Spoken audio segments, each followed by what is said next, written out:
I thought it might be nice to look at the genealogies of Matthew 1, comparing it with the genealogy of Luke 3.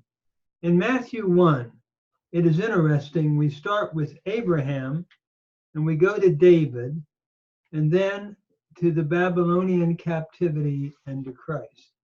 As we look at the genealogy in Matthew, it is clearly a genealogy, I believe, that is showing Jesus Christ coming as the final legal, can I say, Messiah.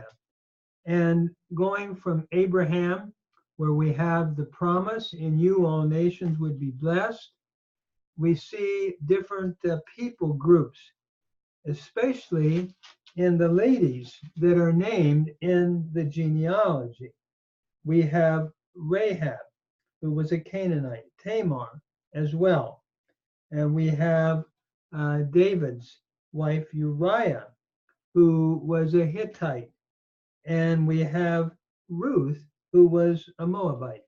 So it is interesting that as we look at the genealogy, it looks like in you all nations will be blessed.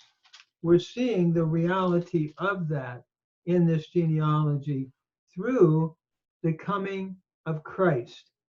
And also, I think we have an emphasis on how Jesus has come to identify with sinners and provide a redemption. We are told as we read on that he was born by a virgin through the Virgin Mary, and that he would save his people from their sins. And it's interesting, I think the genealogy is showing that and implying that. One other thing, in the genealogy, I believe we see David throughout.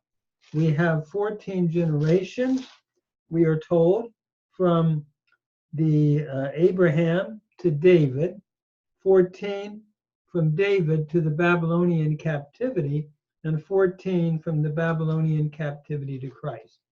And in the book of Ezekiel, chapter 34, we're told these words: I will establish one shepherd, this is verse 23, over them, and he shall feed them, my servant David.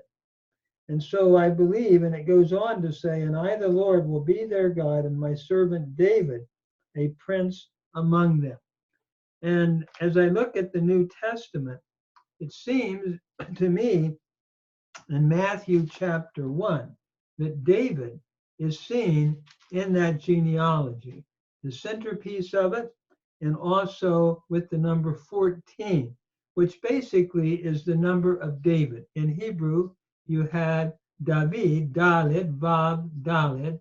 Daled is 4, Vav is 6, and Daled is 4, equaling 14. And we have a threefold witness to that in the genealogy. So just to summarize, I think Matthew is making a theological point.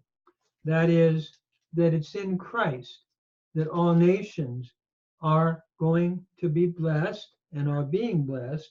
Secondly, that he is the final David, and he has come to provide salvation, to deliver his people who believe in him from their sins.